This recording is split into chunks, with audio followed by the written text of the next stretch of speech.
ஓம் ஸ்ரீ வராகி தாயே போற்றி. என் அன்பு குழந்தையே, நான் சொன்னதை கேட்டு முடிக்கிற இந்த நிமிஷத்துல இருந்தே உன் வாழ்க்கையில் மிகப்பெரிய நல்லது நடந்தே தீரும். இதுக்கு மேலும் காலத்தையும் நேரத்தையும் வீணாக்காம உடனடியாக நான் சொல்வதை முழுவதுமாக கேட்டு முடி. இந்த வராகி அம்மா உனக்காக நல்லது தான் சொல்லுவேன், நல்லதை தான் செய்வேன்னு தெரிஞ்ச பிறகும் நான் சொல்கிறதை கேட்டு நடப்பதில் உனக்கு எதுக்காக தாமதமாகுது? எப்போவுமே நீ அடுத்தவங்களுக்கு என்ன கொடுக்குறியோ அதை தான் நான் உனக்கு திருப்பி தருவேன். நீ அன்பை கொடுத்தாலும் சரி, துரோகத்தை கொடுத்தாலும் சரி, அதுதான் பல மடங்காக மீண்டும் உன்னை நோக்கி வருங்கிறத நீ ஒருபோதும் மறந்து விட வேணாம்.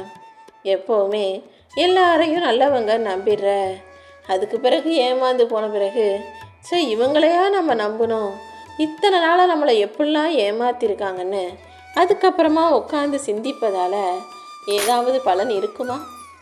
எப்போதுமே எல்லாரையுமே ஆரம்பத்தில் இருந்தே கொஞ்சம் கவனமாக உற்று நோக்கும்போது எது சரி, யார் தப்பு, யார் நல்லவங்க, யார் ஏமாத்துறாங்கன்ற உண்மை உனக்கு புரிய வரும் அல்லவா?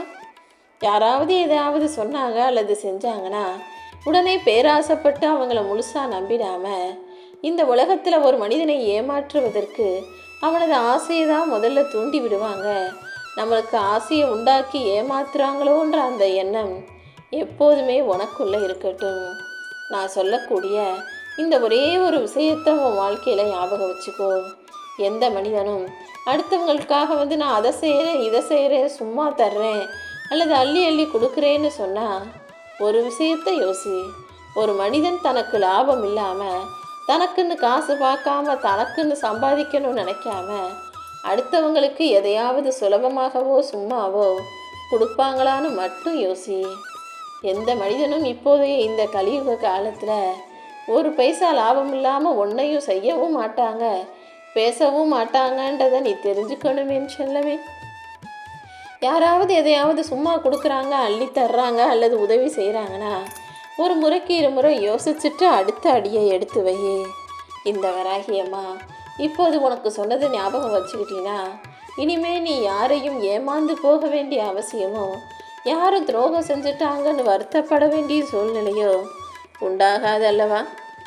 நீ யாருக்கு நல்லது செஞ்சாலும் அல்லது நன்மை செய்வதாக இருந்தாலும் அவங்க கேட்டால் மட்டும் போய் செய். ஏன்னா நீ வழியே போய் உதவி செய்யும் செயல்களுக்கு ஒருபோதும் மதிப்பு இருக்காது. எங்கே நீ ஏதாவது சுயநலத்தோடு செய்கிறியோன்ற சந்தேகமும் உன் மேலே வருவதற்கு வாய்ப்புகள் இருக்குது. அதனால் உதவின்னு யாராவது கேட்டால் மட்டும் உன்னால் முடிஞ்சதை அள்ளிக்கொடு. எத்தனை வருட அன்பு இருந்தாலும் அத்தனையையும் மறக்க வைக்கிற அளவுக்கு சில பேர் கோபப்பட்டு ஒற்றை வார்த்தையை தூக்கி எறிஞ்சு பேசிடுவாங்க. அப்படி யாராவது உன் மனசு காயப்படும்படி பேசுனாங்கன்னா அதை நினச்சி நீ கவலைப்பட வேணாம். நீ பாட்டுக்க உன் வாழ்க்கை பாதையில் அடுத்து என்ன செய்யணுமோ அதன் மீது கவனம் செலுத்திட்டு போய்கிட்டே இரு. இந்த உலகத்தில் ஒரு மனிதன் தப்பு செஞ்சு வாழ்க்கையில் அழிஞ்சு போனாங்கிறத விட தவறான வார்த்தைகளால் வாழ்க்கையில் அழிஞ்சு போனால், கீழே விழுந்து போனாங்கிறது தான் அதிகம். ஆம் என் செல்லமே, பாதையில் தவறியவர்களை விட வார்த்தைகளால் தவறி பிரச்சனைகளில் மாட்டிக்கிட்டு முழிச்சவங்க தான் நிறைய பேர் இருக்காங்க. நீ எப்போதும் உன் வார்த்தைகளை கவனத்தோடு பேசக்கூடிய பிள்ளைகளாக இரு. உன் வாழ்க்கையில் எதை சிறப்பாக செய்யணுமோ அதை இந்த வராகியம்மா நான் பார்த்துக்கிறேன். யார் என்ன சொன்னாலும் உனக்கு பிடிக்காததை நீ செய்யாதே. ஆனால் உனக்கு பிடிச்சது எதுவாக இருந்தாலும் இந்த உலகமே அதற்கு எதிராக வந்து நின்னாலும், எத்தனை தடைகள் வந்தாலும் நீ விருப்பப்பட்டதை செஞ்சு முடி. உன்னை புரிஞ்சிக்கக்கூடிய மனிதர்கள் உன்னை சுற்றி இல்லையேன்னு நீ கவலைப்பட வேண்டாமேன்னு செல்லமே.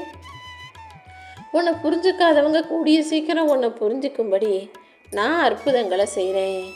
எப்படிப்பட்ட உறவாக இருந்தாலும், எவ்வளவு நெருங்கிய சொந்தமாக இருந்தாலும் சரி, உன்னை பற்றி புரிஞ்சுக்காதவங்க கூட இருந்து காலம் முழுவதும் அவங்களுக்கு விளக்கம் சொல்லிக்கிட்டே இருந்தீன்னா கடைசி வரைக்கும் உன் வாழ்க்கை நல்லா இருக்காது. அதுக்கு பதிலாக உன்னை புரிஞ்சிக்காத மனிதர்கள் எப்படி உன்னை புரிஞ்சு வச்சுருக்காங்களோ அப்படியே இருந்துட்டு போட்டுன்னு விட்டுடு.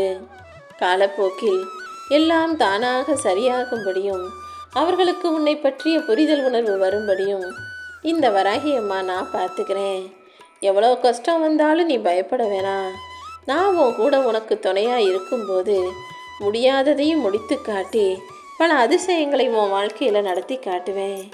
இந்த வராகி அம்மா உன் வாழ்க்கையில் உன் கூடவே தான் இருக்கேன்றத நீ மறந்துவிட வேண்டாம் என் செல்லமே. உனக்கு பிடிச்சாலும் சரி, உனக்கு பிடிக்கலைனாலும் சரி, காலம் கொடுக்க வேண்டியவற்றை கொடுத்தே தீரும். உனக்கு காலம் கொடுப்பதையெல்லாம் ஏற்றுக்கிட்டு சந்தோஷப்பட்டு அனுசரித்து மகிழ்வதும், ஏன் இப்படி கிடச்சது, என் வாழ்க்கை ஏன் இப்படி இருக்குன்னு புலம்பி அழுகுவதும் உன் கைகளில் தான் இருக்குது. வாழ்க்கையில் சில விஷயங்கள் முன்ன பின்ன இருக்க தான் செய்யும். ஆனால் நீ தான் அதை அனுசரித்து வாழ்க்கையை மகிழ்வோடு ஏற்றுக்கிட்டு வாழ பழகிக்கணும் என் செல்லமே. நினச்சது எதுவுமே நடக்கலையேன்னு வருத்தப்படுறது நல்லது கிடையாது. கால நேரம் வரும்போது எல்லாமே கட்டாயம் நடக்குன்ற எண்ணத்தை உனக்குள்ளே வளர்த்துக்கோ. யாராவது ஒன்று அவமானப்படுத்திட்டாங்கன்னா அதையே மனசில் போட்டு குழப்பிக்கிட்டே இருக்காம, அவமானப்படுத்தியவர்கள் கண் முன்னால் வாழ்ந்து காட்டுவேன்ற வைராகியத்தை உனக்குள்ளே வளர்த்துக்கோ. யாராவது உன்னை தூக்கி எறிந்தாங்கன்னா இந்த வராகியம்மா ஓடி வந்து உன்னை என் கைகளால் தாங்கி பிடித்து உன்னை தூக்கி நிறுத்துவேங்கிறத மறந்துட வேணாம். உனக்கு துணையாய் இந்த வராகியம்மா நான் இருக்கும்போது வேறு எந்த மனிதர்களும் உனக்கு அவசியம் இல்லைங்கிறத நீ புரிஞ்சுக்கணும் என் செல்லமே. நீயா யாரை விட்டு விலகவும் இல்லை, யார் கூட சண்டை போடவும் இல்லை. அவர்களாக உன்னை விட்டு விலகும்போது அதற்கு நீ எப்படி பொறுப்பாளியாக ஆக முடியும்? உன்னை தேடி வர்றவங்கள நீ ஏற்றுக்கோ. உன்னை வேணாம்னு விட்டு விலகிறவங்கள அப்படியே விட்டுடுவது தானே சரியாக இருக்கும். உன் எண்ணங்களில் புரிதல் இல்லை என்பதால் வண்ணங்களாய் பல வருடங்கள் பேசி பேசி வளர்ந்த உறவுகள் கூட சில நிமிடங்களில் யோசிக்காமல் உன்னை விட்டு பிரிஞ்சு போகலாம். உன்னை சரியாக புரிஞ்சுக்காத மனிதர்கள் உன்னை விட்டு பிரிஞ்சு போகும்போது அதுக்காக நீ கவலைப்படாத. யார் உனக்கு உதவி செய்கிறாங்களோ அவங்கள எப்பவும் ஞாபகம் வச்சுக்கிட்டு அவங்களுக்கு அதை எப்படியாவது திரும்ப செய்யணுன்ற எண்ணத்தோட உண்மையான அன்பும் பாசமும் நேசமும் அவர்கள் மீது வச்சு அவங்க நம்பிக்கையை காப்பாற்றக்கூடிய நல்ல பிள்ளையாக நீ இருந்துவிடு என் செல்லமே. வாழ்க்கைங்கிறது மிகவும் சிறிய வட்டமாக தான் இருக்குங்க உனக்குன்றத நீ சீக்கிரம் புரிஞ்சுக்க தான் போகிற. உன் வீட்டில் இருக்கும்போது உனக்கு வலிக்கலைனாலும் உன்னை சுற்றி இருக்கவங்க யாராவது ஏதாவது சொல்லிட்டாங்கன்னா உடனே உன் மனசு வலிச்சது போல் நீ கண்ணீர் விட்டு கண் கலங்குவது போல் சின்ன பிள்ளையில இருந்திருக்க. ஆனால் இப்போ பெரிய ஆளாக ஆனதுக்கப்புறம் நீ அழுதாலும் உன்னை கண்டுக்க யாருமே இல்லைன்னு தெரிஞ்ச அழுதால வலிக்காத மாதிரி நடிச்சுக்கிட்டே வாழ்க்கையை வாழக்கூடிய கட்டாயம் உனக்கு இருக்கிறதல்லவா. சின்ன வயசில் நீ அழுதா துடிச்சு போயிடுவாங்கன்னு தெரிஞ்சுக்கிட்டு நடித்தனே, இப்போது உண்மையாகவே அழுதாலும் கூட உன்னை பார்க்குறதுக்கு ஒருத்தரும் இல்லைன்ற எண்ணத்தால் தைரியமாக வாழ்வதை பார்க்கும்போது ஒரு பக்கம் கஷ்டமாக இருந்தாலும் இன்னொரு பக்கம் இந்த தைரியமும் துணிவும் எனக்கு சந்தோஷத்தை தான் தருது. எப்பவும் யாரும் வந்து உனக்காக எதுவும் செய்ய போகிறதில்ல. அப்படி இருக்கும்போது நீ எதுக்காக அடுத்தவங்க உன்னை பார்த்து பரிதாபப்படணும், பச்சாதாபப்படணும், ஐயோன்னு சொல்லணும், கவலைப்படணும்னு நினைக்கிற? மனிதர்கள் எப்போவுமே மிகுந்த மனிதாபிமானம் கொண்டவர்களாக இருந்ததெல்லாம் அந்த காலம். இப்போதெல்லாம் அவர்கள் வார்த்தைகளில் மட்டும்தான் மனிதாபிமானமும் இரக்கமும் வெளிப்படுதே தவிர உண்மையாலேயே மனசால கருணை உணர்வும் மனிதாபிமானமும் இரக்கமும் கொண்ட மனிதர்கள் ரொம்ப குறைஞ்சு போயிட்டாங்க. உனக்கு எதிராக நிற்கிறவங்க எல்லாம் எதிரிகளும் அல்ல, உன் கூடவே இருக்கிறவங்களெல்லாம் உனக்கு உறவுகளும் அல்ல. காலமும் சூழ்நிலையும் மாற மாற இந்த உலகமும் அதில் இருக்கும் மனிதர்களும் மாறிக்கிட்டே தான் இருப்பாங்கன்றதை புரிஞ்சுக்கோ. நீ எப்படி பேசணுங்கிறத கற்றுத்தர்றதுக்கு உனக்கு நிறைய பேர் இருக்காங்க.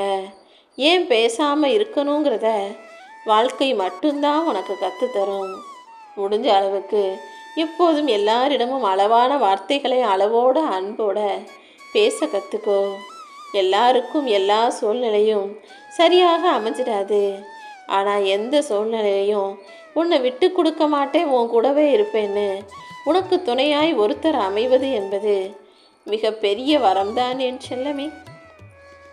அப்படி உனக்கு சந்தர்ப்ப சூழ்நிலை மாறினாலும், காலம் உனக்கு கஷ்டங்களை கொடுத்தாலும், உனக்கு துணையாக அன்பு செலுத்தவும் ஆதரவு கொடுக்கவும் ஒருவர் இருந்தாங்கன்னா ஒருபோதும் எந்த காலத்திலும் அந்த உறவை விட்டுவிடாதே. எந்த சூழ்நிலையில் இந்த வராகியம்மா உன்னை தேடி வந்தேன்னு உனக்கு தெரியாது. நீ ரொம்ப கஷ்டப்பட்டு தவிச்சு மனம் உருகி மனம் வருந்தி மனபாரத்தோடு நிற்கும் போது தான் நான் உன்னை காப்பாற்றி உனக்கு உறுதுணையாக உன் கூட இருக்கணும்னு உன்னை தேடி வந்திருக்கேன். அப்படிப்பட்ட நான் ஒருபோதும் உன்னை கைவிட மாட்டேன். நிச்சயமாக நீ எதிர்பார்த்து காத்திருக்கும் வாழ்க்கையை உன் கைகளில் கொடுத்தே தீருவேன். எப்போதுமே உணர்ச்சியால் ஒருத்தரை அடக்கி ஆளணும்னு நினைக்கிறத விட அவர்களை உணர்வுகளால் அளந்து ஆழ்ந்து ஆளப்பழகு. அதாவது உணர்ச்சி வசப்பட்டு ஒருத்தரை உன் கைக்குள்ளே வச்சுக்கணும், கட்டுப்பாட்டுக்குள்ளே வச்சுக்கணும்னு நினைக்கிறதுக்கு பதிலாக ஒருவர் மீது உண்மையான அன்பை உன்னுடைய உணர்வுகளை காட்டி அவங்களுக்கு உயிர் தோழனாகவும் தோழியாகவும் நீ வாழ ஆரம்பிச்சிட்டினா எந்த சூழ்நிலையிலையும் அவங்க உன்னை விட்டு பிரிஞ்சு போகவே மாட்டாங்க. வாழ்க்கைங்கிறது ஒரு ரயில் பயணம் போல தான். அதில் நிறைய மனிதர்கள் உன்கிட்ட வருவாங்க, பேசுவாங்க, போவாங்க. ஆனால் எப்போதும் எல்லாருமே உன் கூட இருக்கலைனாலும் ஒரு சிலர் உன் வாழ்க்கையில் நிரந்தரமாக கடைசி வரைக்கும் உன் கூட வருவதற்கும் தயாராகவே இருக்கிறார்கள் என்பதை புரிந்துகொள். அப்படிப்பட்ட நல்ல சரியான உன்னை புரிஞ்சுக்கிட்ட உன்னை சிறப்பாய் வச்சுக்கக்கூடிய ஆட்கள் யாராவது உன் வாழ்க்கையில் அமைஞ்சாங்கன்னா அந்த வாழ்க்கை பயணம் உனக்கு மிக அழகானதாக இருக்கும் அல்லவா? இந்த உலகத்தில் இருக்கிற மனிதர்கள் எல்லாம் ஒருத்தரை சுலபமாக காயப்படுத்தி கஷ்டப்படுத்துறதுக்கு அவங்க உணர்வில் ஊசியை குத்தி அவங்க மனசை ரணகலப்படுத்தக்கூடிய அளவுக்கு எல்லாம் தெரிந்தவராகத்தான் இருக்காங்க. அதனால் இன்னொருத்தரை நீ புதுசாக பார்க்கும்போதோ அல்லது ஒருவரை நம்பும் போதோ நிஜமாகவே அவங்க உன் நம்பிக்கைக்கு தகுதியானவங்களா? உன் மனசை காயப்படுத்தாமல் உன்னை ரணகலத்துக்கு உள்ளாக்காமல் நல்லபடியாக உன் கூட நட்பும் பாசமும் உறவும் வச்சுருப்பாங்களான்னு யோசிச்சுட்டு அவங்க கூட பேசி பழகு. எல்லாரையும் பார்த்தவொடனே நல்லவங்க கெட்டவங்கன்னு முடிவுக்கு வந்து நட்பு கொள்ள வேண்டாமேன்னு செல்லமே. இன்னும் இதில் என்ன இருக்குன்னு நல்லா சாப்பிட்டுட்டு தூக்கி எறியப்பட்ட மாங்கொட்டை தானே அடுத்த தலைமுறைக்கு நல்ல பழங்களை தருது. அதே போல தான் மற்றவங்க உன்னை வேணாம்னு நிராகரித்தாலும் உன் மூலமாக இந்த உலகத்துக்கு நிறைய பலன் கிடைக்க போகுது.